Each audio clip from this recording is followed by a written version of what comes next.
Hello friends, welcome to base educator. तो हम लोग पढ़ रहे थे रासायनिक अपक्रियाओं के प्रकार। तो मैंने आपको बताया रासायनिक अपक्रियाएं पांच प्रकार से होती हैं, जिनमें हम लोगों ने योगात्मक अपक्रिया तथा अपघटन अपक्रिया इन दोनों के बारे में पढ़ा भी था।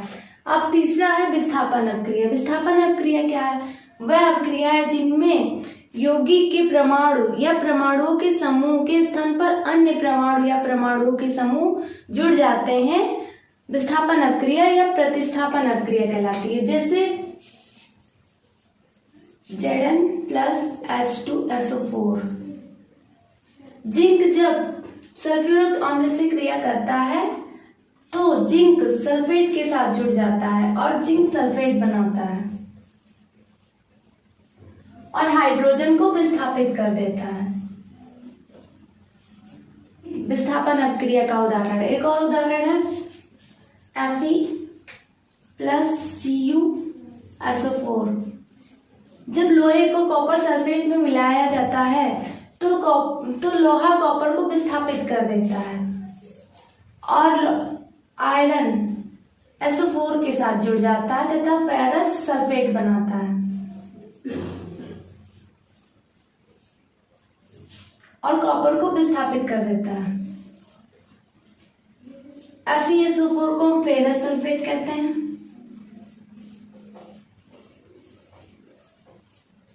Cu यानी copper, CuSO4 copper sulphate.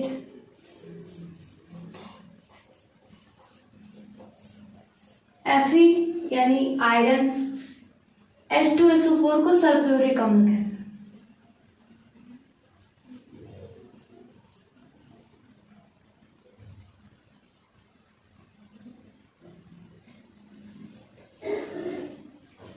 ZnSO4 यानी जिंक सल्फेट।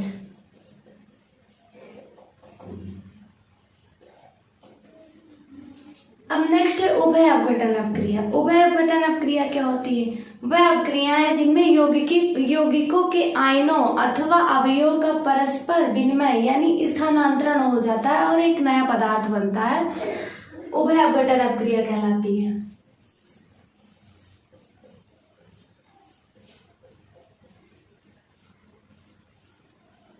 सिल्वर नाइट्रेट जब सोडियम क्लोराइड के साथ क्रिया करता है तो सिल्वर क्लोराइड तथा सोडियम नाइट्रेट बनाता है।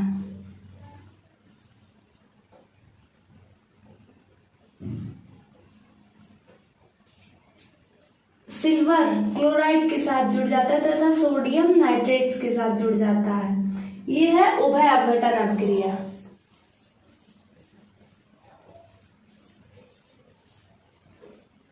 जैसे BaCl2 + Na2SO4। बेरियम क्लोराइड जब सोडियम सल्फेट के साथ क्रिया करता है तो बेरियम सल्फेट बनाता है। बेरियम सल्फेट तथा सोडियम क्लोराइड बनाता है। बेरियम सल्फेट के साथ जुड़ जाता है तथा सोडियम क्लोराइड के साथ जुड़ जाता है। नेक्स्ट वियोजन अपक्रिया। वियोजन अपक्रिया क्या है? वह अपक्रिया जिनमें यौगिक किसी विशेष परिस्थिति, दाब या ताप के बदलने पर दो या दो से अधिक छोटे छोटे अणुओं में विभाजित हो जाते हैं और उस परिस्थिति के हटते ही अणु मूल यौगिक में बदल जाते हैं। वियोजन अपक्रिया कहलाती है। वियोजन अपक्रिया एक उत्क्रमणीय रिवर्सिबल रिएक्शन है। ये दो प्रकार से होती हैं। पहला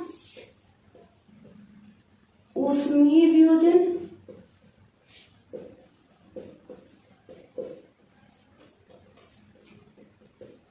दूसरा विद्युत अपघटनीय वियोजन।